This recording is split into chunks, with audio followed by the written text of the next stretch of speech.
Hey guys, and welcome to another video. And my name is Julie, and in this video, we're going to talk about becoming aware of thoughts.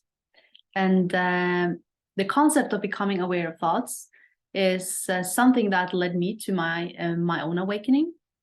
I remember very well when I was sitting on a bus in Australia, and for the first time in a really long time, I felt really present and very peaceful and very content where I was in life in general. I didn't need anything to be different. And in that moment, I realized that I started to reflect on why had I not felt this up until now? You know, why did I have to? I was 21 back then, so I was quite young. But I remember that why has my life been so much suffering up until now?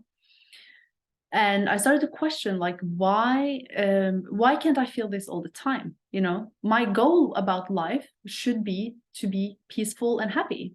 It shouldn't be something else. And that's what I thought back then. And I started to reflect on why that was not my normal experience.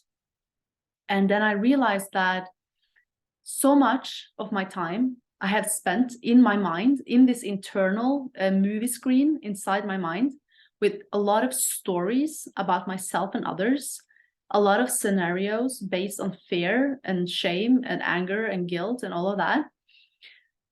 I've been living in that movie, inside of that storyline, and spent so much time and energy on things and scenarios and stories that never came true, that was never real outside of my mind. I had spent so much time in my head and so little time in the actual present moment, where life was always happening and the joy was always to be found in the present moment. That is something I realized in that moment. And I started to see how my thoughts were affecting my experience of life. And this is something that Eckhart Tolle and many other spiritual teachers are pointing to, how the thoughts make us suffer. Also because they create a separation between ourselves and life. It's sort of like the real life and it's the thought life, right? The thought world and the actual world. The actual world is the present moment.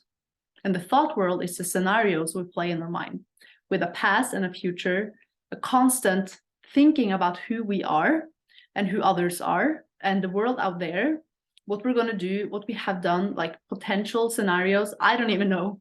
The mind will show you thoughts that keep you hooked, that keep you looking at the thought screen, right? This is how it's designed.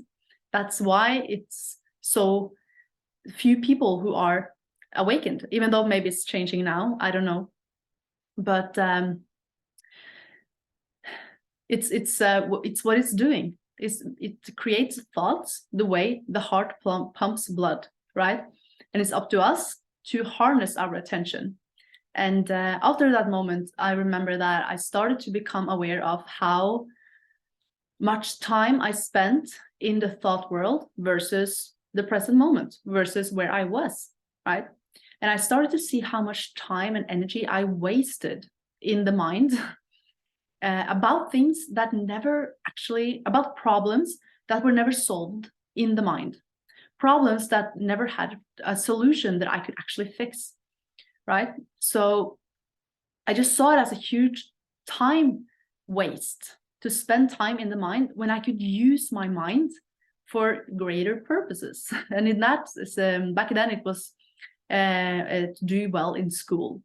So I wanted to do well in school, and I realized how much time, if I could just allocate some of this mental processing that I spend on completely bullshit that never bring me anything in return, onto something that will actually bring me something in return, then I would do well in school. And I did way better in school as well, because I learned to harness my focus and I was disciplined with my attention and my thoughts.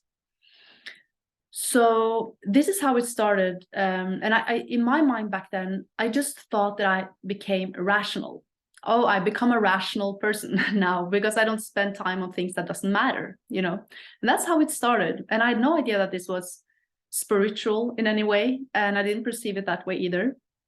It was more just a growing consciousness or awareness about my own internal life, which is thoughts and emotions, and how I didn't have to spend my energy or my attention and focus on the things that were weighing me down.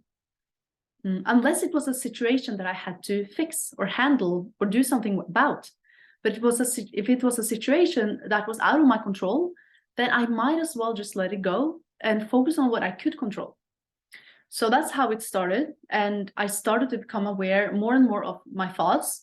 And at some point, I also realized this, how I was thinking about me, myself, and how much of that, how unnecessary it was to constantly think me, mine, right? Imagine myself doing this, imagining myself, I did that, imagining myself in the past, in the future, where I'm going, constantly this idea about me. And at some point that vanished, and I just was, and I just experienced life, but there was not two of me. It wasn't a watcher and someone being watched. It was just a watcher. And I had no idea it was a Ken show, what it's called in Zen. And for me, it wasn't a big moment. I can't remember a big moment, but I can remember that it was a gradual process of peeling off layers of thoughts, and so on.